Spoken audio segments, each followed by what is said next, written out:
আসসালামু আলাইকুম। আশা করি সবাই ভালো আছেন। দেশের ৪৯৫টি উপজেলা ভ্রমণের অংশ হিসেবে আমি এখন আছি আমার ৯৯তম উপজেলা ফেনীর দাগনভূঞায়। তো চলেন শুরু করি। দাগনভূঞা ফেনীর ৬টি উপজেলার একটি। নোয়াখালী ফেনী আঞ্চলিক মহাসড়কের ঠিক মাঝে অবস্থিত এই উপজেলাটি। ফেনীর সবচেয়ে আন্ডাররেটেড উপজেলাগুলোর একটি দাগনভূঞা। বাংলাদেশের অধিকাংশ অঞ্চলে একসময় হিন্দু জমিদাররা শাসন করলেও এই অঞ্চলটি ছিল ব্যতিক্রম। এখানে শাসনভার ছিল মুসলমান জমিদারদের হাতে। এরকমই একজন জমিদার ছিলেন দাগনভূঞা, যার নামানুসারে এই উপজেলার নামকরণ হয়। আজকের ভিডিওতে ঘুরব এই উপজেলার মুসলিম শাসকদের ইসলাম প্রেমের নিদর্শন ঐতিহাসিক কতগুলো মসজিদে। ভিডিওটি ভালো লাগলে চ্যানেলটি সাবস্ক্রাইব করতে ভুলবেন না।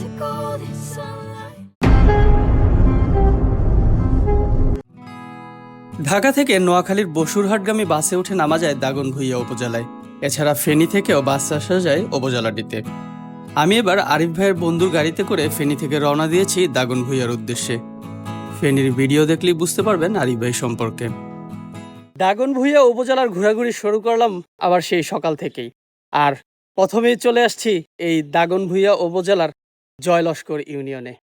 এখন আমার পিছনে যেটি দেখতে পাচ্ছেন এটি হচ্ছে ওমরপুর ভূঞাবাড়ি, এবং এখানে রয়েছে প্রায় ১৫০ বছরের পুরাতন একটি মসজিদ। এবং অ্যাজ ইউজুয়াল আমার প্রত্যেকটা উপজেলার শুরুতে যেরকম মসজিদ ঘোরা দিয়ে শুরু হয়, এটাও শুরু করলাম সেম এরকমই একটি মসজিদ দিয়ে। 1867 সালে মতিউর রহমান ভূঁইয়া ৩ গম্বুজ বিশিষ্ট এই মসজিদটি নির্মাণ করেছিলেন। মূল কাঠামো ঠিক থাকলেও পরবর্তীতে মসজিদটি বেশ কয়েকবার সংস্কার করা হয়। মসজিদের সাথে এই কবরস্থান সহ বেশ বড় একটি দিঘিও রয়েছে। মতিউর রহমান ভূঁইয়ার 2 কন্যা এর জন্য জমি দান করেছিলেন। এই ওমরপুর ভূঞাবাড়ি মসজিদ দেখা শেষ করে এখন আমার গন্তব্য হবে এই দাগনভূঞা উপজেলার সবচেয়ে জনপ্রিয় একটি জায়গায়, প্রতাপপুরে। সাথে গাড়ি থাকায় গুগল ম্যাপ ফলো করে সরাসরি চলে আসলাম প্রতাপপুর জমিদার বাড়ির সামনে। গেট দিয়ে প্রবেশের পর একটু হাঁটতেই চোখে পড়ে জমিদার বাড়ির মূল প্রবেশ পথ। এটি ছিল এই অঞ্চলের সবচেয়ে বড় জমিদার বাড়ি। আজ থেকে 200 বছর আগে বাংলা 1228 সালে এই বাড়িটি নির্মাণ করেন জমিদার রামনাথ সাহা। তবে স্থানীয়দের কাছে এটি প্রতাপপুর বড় বাড়ি হিসেবেই পরিচিত। প্রায় 13 একর জায়গা জুড়ে নির্মিত এই বাড়িতে তখন ছিল 10টি ভবন ও 13টি পুকুর। জমিদার রামনাথরা ছিলেন 5 ভাই। তারা থাকতেন 5টি দ্বিতল ভবনে। এখন অবশ্য সেই ভবনগুলোর অধিকাংশই ভেঙে গেছে। এই অঞ্চলে তখন এই জমিদারদের প্রভাব বা প্রতাপ ছিল অনেক, যার কারণে গ্রামের নাম হয় প্রতাপপুর। আমার পিছনে যে বিল্ডিংটা এরকম হচ্ছে 2 তলা বিল্ডিং, এখানে আরো 2টা আছে। তো এখন হচ্ছে এটার 2 তলায় উঠবো, কিন্তু এটার 2 তলার হচ্ছে সামনের দিকের অংশটা ভেঙে গেছে, কিন্তু পিছনের দিকের অংশটা কিন্তু এখনো আর কি দেখা যায় টিকে আছে। এক সময়কার রাজকীয় এই বাড়ির ইটগুলো এখন খুলে পড়ে যাচ্ছে। ঘুরতে এসে অনেকেই নিয়ে যাচ্ছে। জমিদারি প্রথা বিলুপ্ত হওয়ার পরও 2002 সাল পর্যন্ত এই বাড়িতে জমিদারের বংশধরেরা বাস করতেন। কিন্তু পরবর্তীতে বিভিন্ন কারণে তারা এই বাড়িতে বসবাস বন্ধ করে দেন। তবে বাড়িটি এখনো তাদের মালিকানায় রয়েছে বলে সরকারও এটা সংস্কার করতে পারছে না। সিঁড়ি বেয়ে উঠে গেলাম একটা ভবনের 2 তলায়। প্রত্যেকটি ভবনের সামনেই ছিল বিশাল রাজকীয় বারান্দা, যদিও এখন বারান্দার কোনো কিছুই নেই। এইটা হচ্ছে দোতলার বারান্দার অংশটা। আমি কিন্তু উঠছি হচ্ছে উত্তর পাশ দিয়ে, আর দক্ষিণ পাশ দিয়েও হচ্ছে আরেকটা সিঁড়ি আছে। আর পিছনের যে এই যে জায়গাটা, এই যে ভাঙা দেখতেছেন, এইখানে কিন্তু হচ্ছে দেয়াল ছিল। এটা হচ্ছে ডিভাইডার, উত্তর আর দক্ষিণ 2টা পাশের হচ্ছে গিয়ে ভাগ করছে। এটা উত্তর পাশের জন্য একটা আলাদা সিঁড়ি, আবার দক্ষিণ পাশের ওই অংশটার জন্য হচ্ছে আলাদা আরেকটা সিঁড়ি ছিল। আপনি যদি উত্তর পাশের সিঁড়ি দিয়ে আসেন তাহলে কিন্তু হচ্ছে দক্ষিণ পাশে আসা যেত না, আবার দক্ষিণ পাশের সিঁড়ি দিয়ে উঠলে কিন্তু হচ্ছে উত্তর পাশে আসা যেত না। আমি তখনকার সময়ের কথা বলছি। এখন তো হচ্ছে সবগুলো ভেঙে গেছে। এখন হচ্ছে এই ভাঙার কারণে এক পাশ দিয়ে উঠলে আরেক পাশে আসা যায়। এই যে দেখেন জমিদার বাড়িটা যখন সে বানাইছিল তখন তার কত ক্ষমতা ছিল, প্রভাব ছিল, টাকা পয়সা ধন সম্পদ কত কিছু। কিন্তু মাত্র ১৫০-২০০ বছর, ৩০০ বছর, ৪০০ বছর। এখন কিন্তু এইখানে গরু ছাগলও থাকে না। সেই প্রভাব ক্ষমতা কোনো দাম নেই। সো এই যে আজকে এত ভাব নিতেছি, এত টাকা পয়সার গরম, এত অহংকার, এগুলা কিন্তু অল্প কিছুদিন। তো এইসব জায়গাগুলোতে আসলে আমার বারবার এই কথাগুলো মনে হয়। টাকা পয়সা, এই প্রভাব, ক্ষমতা, অহংকার, তখন এগুলা হচ্ছে আর ভালো লাগে না। তখন মনে হয় যে যা আছি আলহামদুলিল্লাহ, তবে আল্লাহর দুনিয়া দেখতে পারতেছি, এটাই সবচেয়ে বেশি পাওয়া জীবনের। সো এই জন্যই সবসময় বলি যে সবসময় হচ্ছে ট্রাভেল করবেন, সবসময় ঘুরবেন, ঘুরলে হচ্ছে মন ভালো থাকে। আপনি কি ওনাদের যে বংশধর যে এই জায়গায় যে ছিল ২০০২ সাল পর্যন্ত দেখছেন আপনাদের?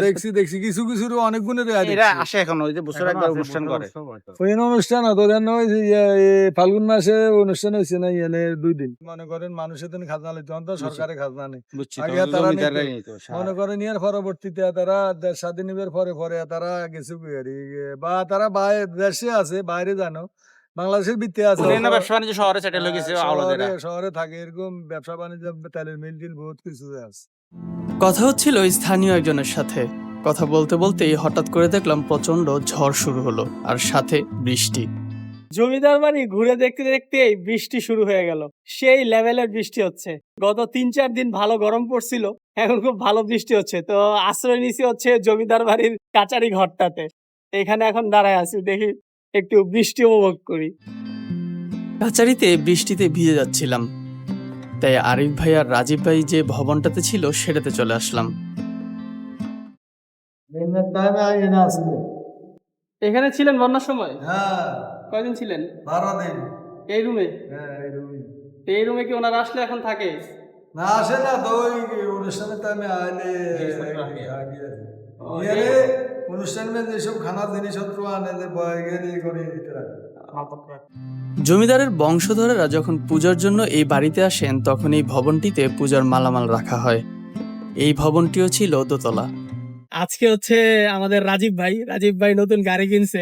গাড়ি দিয়ে হচ্ছে আমাদেরকে দাগন ভুইয়া আর সোনাগাজী এই 2টা উপজেলা ঘুরাবে। তো আজকে ভাগ্য ভালো যে গাড়ি নিয়ে বের হইছি, এই জন্য হচ্ছে বৃষ্টির মধ্যে এখন মুভ করতে পারতেছে। অনেকক্ষণ বসেছিলাম প্রতাপপুর জমিদার বাড়িতে, তো বাধ্য হয়ে হচ্ছে এখন গাড়িতে উঠে রওনা দিছি। দেখা যাক বৃষ্টি থামে কিনা।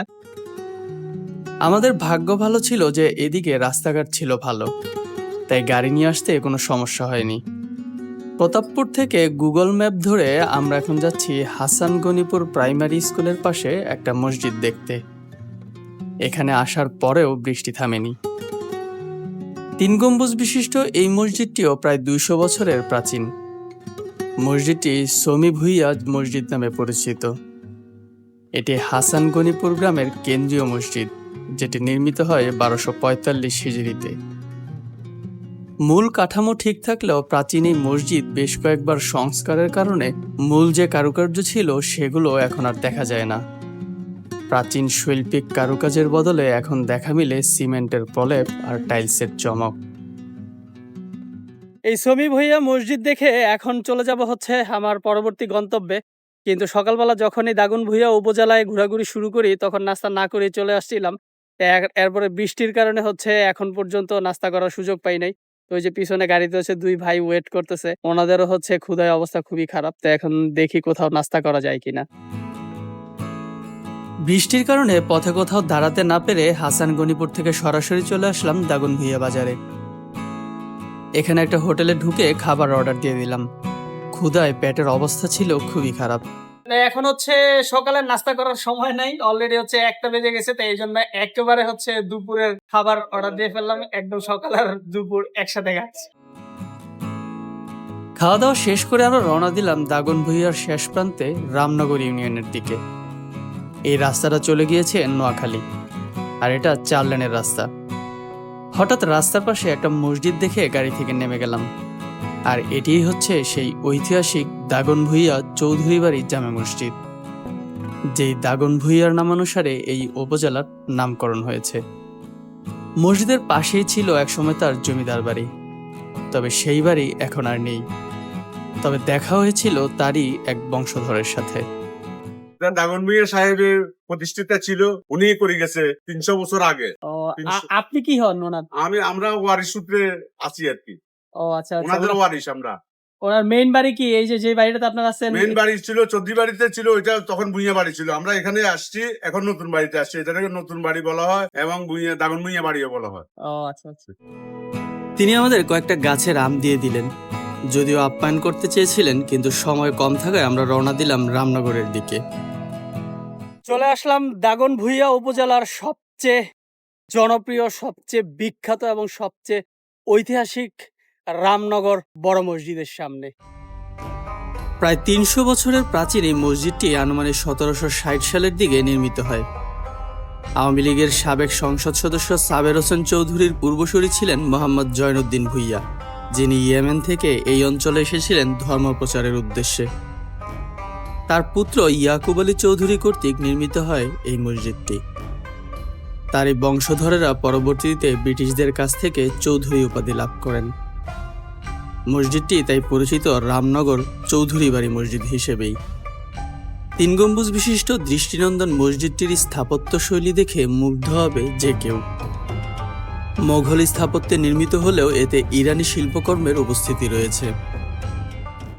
এটা হচ্ছে মসজিদের মূল অংশটা, পিছনে হচ্ছে প্রধান মেহরাব।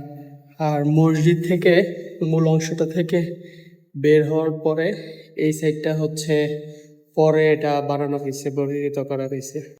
এই জন্য এই যে পিছনে এই দিকটাতে হচ্ছে মূল মসজিদের যে কারুকার্যগুলো, সেগুলো কিন্তু হচ্ছে এখান থেকে দেখা যায়। আমরা প্রাচীন এই মসজিদে জোহরের নামাজ আদায় করে নিলাম।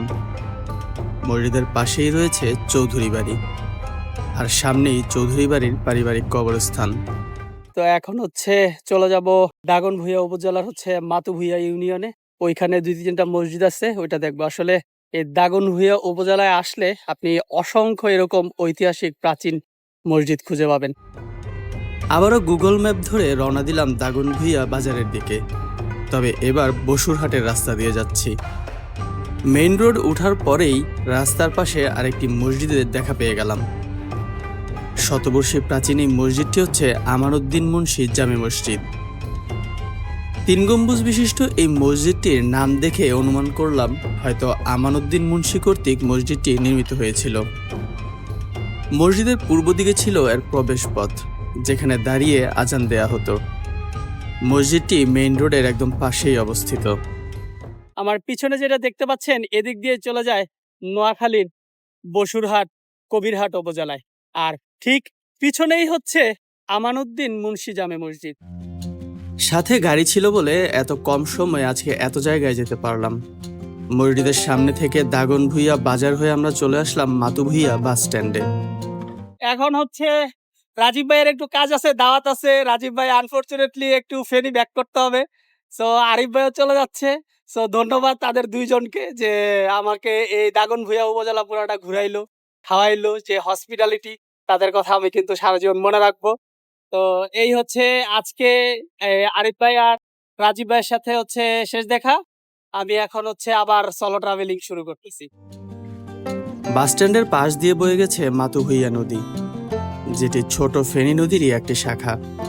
সেই নদীর ওপর ব্রিজ পার হয়ে মিনিট 5 হাঁটতেই চলে আসলাম সালামনগর গ্রামে, যে গ্রামের নামকরণ করা হয়েছিল বাংলাদেশের ভাষা আন্দোলনে শহীদ আব্দুস সালামের সম্মানে।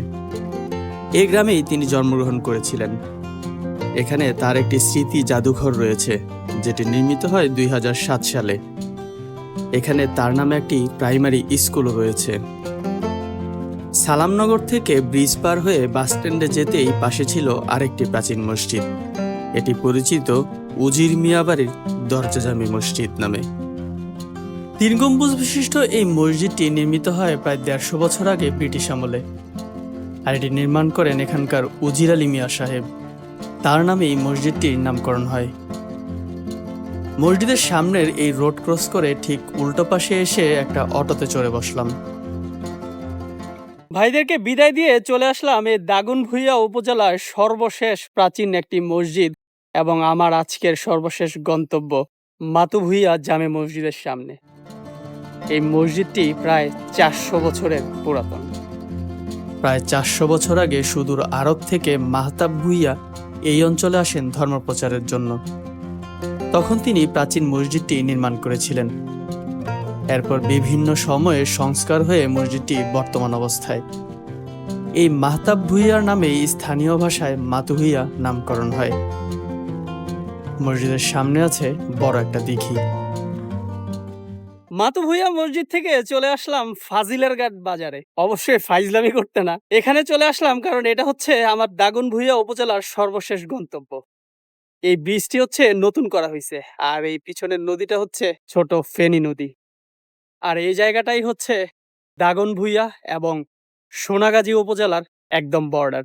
আমার ঠিক পিছনেই হচ্ছে সোনাগাজী উপজেলার শুরু, আর ঠিক এই দিকেই হচ্ছে দাগনভূঞা উপজেলা। আমি এখন দাগনভূঞা থেকে প্রবেশ করব হচ্ছে সোনাগাজী উপজেলায়।